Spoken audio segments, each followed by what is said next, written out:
What if I told you the greatest prison drama in comic book history involved kaiju monsters? Well, your response would probably be, where can I get that comic? And today I'm going to tell you, because we're talking about KAIJUMAX from Zander Canon.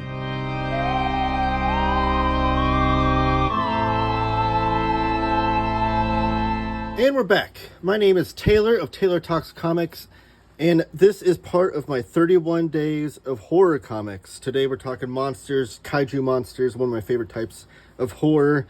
And the whole month I've been trying to show off all the breadth and depth of what the horror genre can be, and show a large variety. So if you missed out on that, I do have a handy dandy playlist that is called Halloween Horrors 2024. You can check that out in my playlist tab. And if you're new to the channel, please subscribe. I'm on my road to 3,000 subscribers and I need your help. If you're not new to the channel and you're already subscribed, or just everybody watching this, please give the video a thumbs up and comment below. Those things help the YouTube algorithm realize that people enjoy this content, and they should put it in front of the eyeballs of people that don't know my content exists. And I'd really appreciate that and all the help. So today we're talking about KAIJUMAX from Zander Canon. This is a creator-owned series, all done by one hand. And I absolutely love this series. I can't talk about this enough. It's usually one of my go-tos series when someone's asking about, I don't want to know, what is a recommendation you have for me that's not superheroes, that's not big two Marvel DC? I usually go to KAIJUMAX or something else, but this is usually near the top of my list. It's been collected now. The series is done in these 3 beautiful deluxe editions. These are kaiju sized, even. These are put out by Oni Press. Just to show off a little bit of a scale to how big these books are. Here's your normal comic book issue, and you can see they're much larger than and wider than a comic book. I will tell you, for the collectors out there that have like the IKEA KAIJUMAX shelves, these won't fit in those because you can see here's an Absolute edition. It is slightly taller than a DC Absolute, and the DC Absolute kind of fits snugly in those KAIJUMAX shelves. I've heard people have smashed them into KAIJUMAX shelves and things. I wouldn't recommend that. I just recommend getting some cool shelves to store some big books. So, like I said, the whole series has been collected in 6 trade paperbacks or in these 3 deluxe editions, which this is the way I would go, the way I recommend collecting this. They look great on the shelf too. There's the spines of them. Beautifully designed, but the package on the inside, which I'm going to go over, is the biggest reason why I would recommend getting these deluxes over the trade paperbacks. Show you the back of the book real fast before we dive in. And let's open up book number 1 to start talking about this great series. So you open it up, some black ink papers, and then great title page here. These books were designed by Dylan Todd. I got to give a shout out to him. Did an amazing job on that. The KAIJUMAX theme was composed by Timothy Buzza, and that's what you see on the outside of the front cover. This is the musical notes for the KAIJUMAX theme. And then color assists were by Jason Fisher, sorry. And this collects Terror and Respect in the Seamy Underbelly, which are the titles of the first 2 trade paperbacks. Here's a great map, a kind of overview of what the KAIJUMAX island looks like. Try to get my glares off the page there. Hang on just a second. Sometimes I have to mess with my lighting during the video, so I apologize.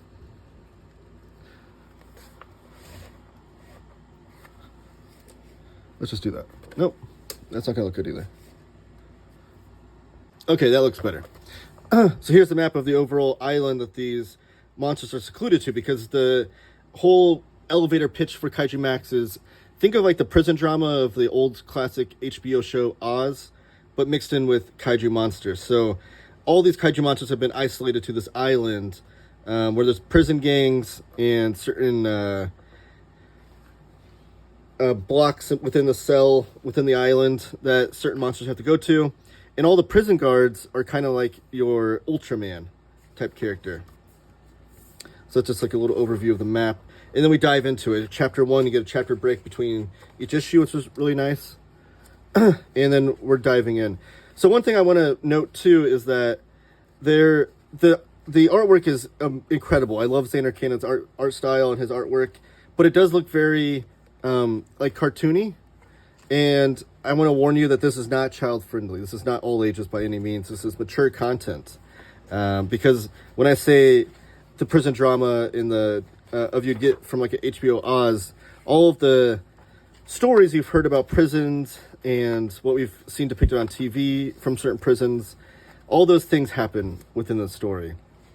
The horrific violence that can happen between prison guards, which are the Ultraman characters, and the prisoners. The kaiju monsters versus kaiju monsters. So there's like prisoner on prisoner drama and violence.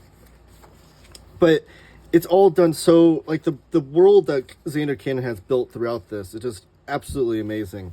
All the different characters and the twists and turns between the characters and who's on whose side. You have some prison guards that are pretty shady and not so great, that they'll be helping some prisoners over other prisoners or letting some violence happen to some prisoners. And then you'll have some guards that are good people and wanting to help in a good way and think that they should do things a certain way. So, and I don't want to spoil anything for you, because I think once you get invested into these characters and things, you don't want to, you're going to want to take the journey in the ride with these stories to see the progression of these characters. So I just wanted to keep showing off some art. But another thing included in these hardcovers that's not included in the trade paperbacks are the annotations at the bottom of the pages. And you'll see them if let me lift the book up here. So almost every page has some annotations to it. And those are all explaining Easter eggs and or just like the thought process and the writing from Zander Cannon. So Zander Cannon, I think, might be one of the most well-read, well-researched, well-watched kaiju fans I've ever encountered, because the amount of detail he puts into the inspiration behind a lot of these characters and a lot of these monsters, based on kaiju movies that we've seen in all the Godzilla movies, and any other type of kaiju movie, the B movies that came out because of Godzilla and those kinds of things. He puts Easter eggs for all of those things. Ultraman obviously has a lot of Easter eggs throughout here as well. But they're not just like Easter eggs and things. There's also just like where he was at the time writing this, or what was an important piece for him to draw, or what his thought process was. Even sometimes in retrospect, looking back at some decisions he made in the stories and things that he would have done differently, or or how he would have changed it if he knew the story was going to go a certain way. So really interesting, like behind the scenes kind of aspects. Now, when I read those, the first time I tried reading this, when I first got the first deluxe in, I was trying to read the annotations every time I read a page. It kind of had a jarring experience to it. Maybe I'd recommend doing that after your during your second or third read. What I recommend is to read the whole issue, ignore the annotations, and then before you move on to the next issue, go back and read all the annotations. And then it kind of like helps you go back to some of the things that you just read. That's the way I would recommend doing it, but obviously you can read it however you want. But then in the backs of these, there's so much great back matter as well, which is not included in the trade paperbacks. So that's the last issue. Now we get some character designs in this first deluxe, where he's working out the ideas for the characters, and you get little bios of them too, kind of like the DC Who's Who type deal for each character, a little behind the scenes of how they're created and things. And then we get kaiju movie reviews, which is amazing. So like I said, Zander Cannon's a huge kaiju movie fan. Well, here's him reviewing some of these movies, which is great. I love this, especially because I'm a huge fan of kaiju, but I'm not an expert by any means, so I needed some recommendations, and this gave me a lot of places to start. And then you get the origin of KAIJUMAX. So this is him in an interview with, is it Ryan Brown that does the interview? Yeah, Ryan Brown is interviewing Zander Cannon about the origin of KAIJUMAX. And then the original pitch. So this is his story pitch with the original character designs he had, which look really cool, and I love that they look different than what we got in the final incarnation as well. So it's kind of cool to see that origin. And it even has all of the storylines mapped out in the pitch. And then you get some, before the colored pages, some just penciled and inked pages. So these are the original pitch pages too. You can see like the design of these monsters looked more realistic at first, before they went kind of cartoony. And you can compare the final page of the Ural monsters as the kaiju monsters are screaming to what the original pitch was.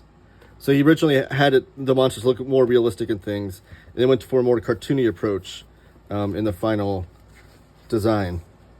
And here's the original script for the first page or first issue.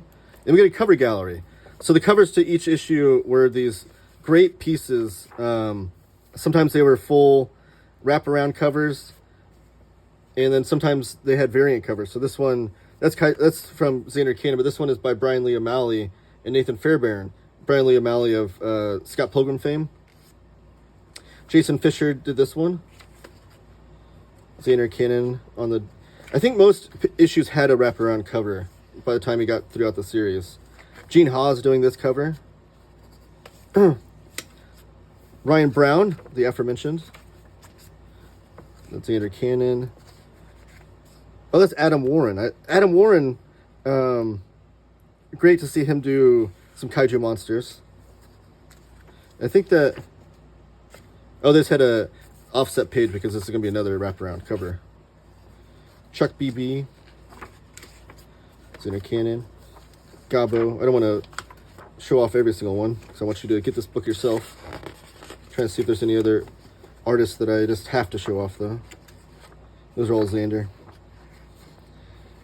And then, since 1983, Zander Cannon has written and drawn comics about gods, robots, astronauts, police officers, paleontologists, aliens, Feng Shi masters, superheroes, monsters. And he lives in Minnesota with his strong wife, Julie, and his above-average son, Jin.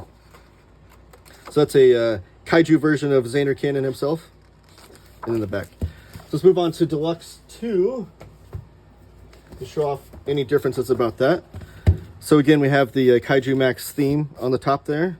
And this depicts a little bit of a darker cover. You got some rain and thunderstorms. Could that be part of the story? You have to read to find out. But again, Dylan taught on design of these. So here's another image of the female prison at KAIJUMAX Island. So we're going to... the world's going to get bigger and bigger throughout the process of going through these next volumes. So see the annotations are still involved. I should have mentioned too, these all come with ribbons. So there's a beautiful ribbon that matches the color of the cover. So you'll never lose your place when you're reading your story, reading your comics.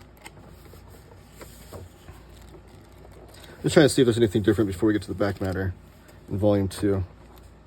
Still maintaining that great art style of Zander Cannon's. And then the back matter. So these are like full treasure troves of like the making of this comic, which is, I just love this stuff. I eat this stuff up. Commentary appendix. So there's continuations on from certain pages. Sometimes the annotations were too long that he needed it to continue it on. So there's that.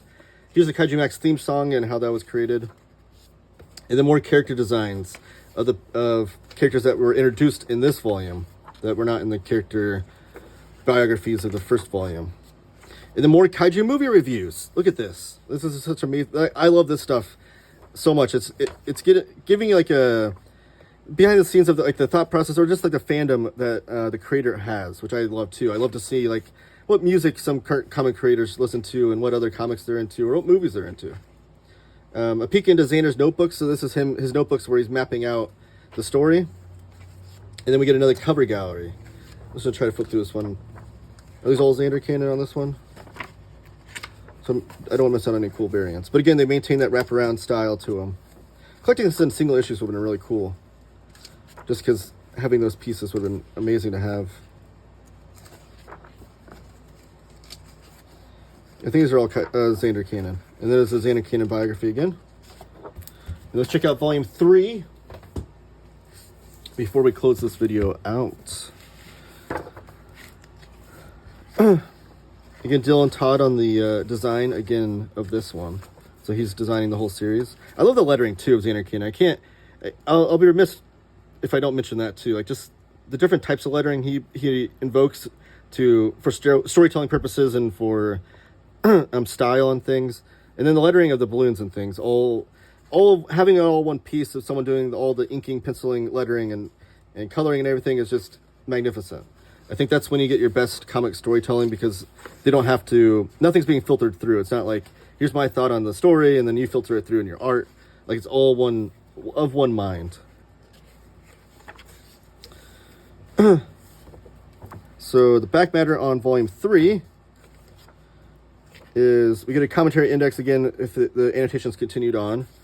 And then more characters if they're introduced in this volume. You're going to get those here too.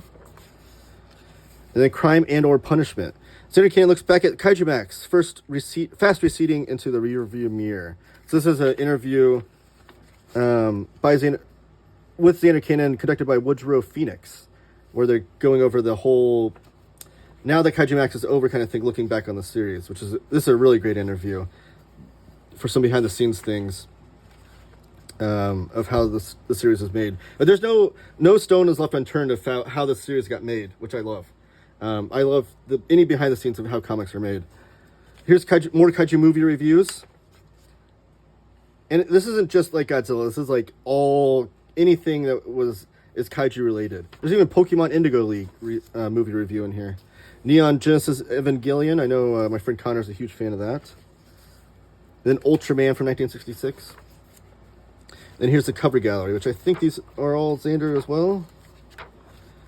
Let me see. Yeah, so it looks like just that first volume had the variant covers. Volume 3 is all Zander as well. And these are the covers for the trade paperbacks. Are they in order? Maybe. Yeah. Those are covers for trade paperbacks volumes, or season 5 and season 6. And then there's that Zander biography. So a really great series. I should have also mentioned, as far as the book design goes, that on the end papers, they're not gilded edged, they're teeth edged. So it looks like a monster's teeth, monster's mouth, like chomping down on all the 3 edges of the book. So these are really, really beautiful books, like I said, and they're put out by Oni Press, all done by Zander Cannon. It's kaiju monsters in a prison drama. You can't go wrong with that. Thank you guys so much for watching. Please give the video a thumbs up and subscribe, and comment down below with your thoughts on kaiju movies or this series in general. All those things help the YouTube algorithm put my videos in front of the eyes of people that don't know my channel exists. And subscribe. Please, please, please subscribe. I'm on the road to 3,000 subscribers. I'm trying to get there by the end of the year. I appreciate your help in that. And you don't want to miss out on any of my horror content. I'm going to have more horror videos from now to the end of October. You don't want to miss that. Thank you. Have a great one. Keep talking comics.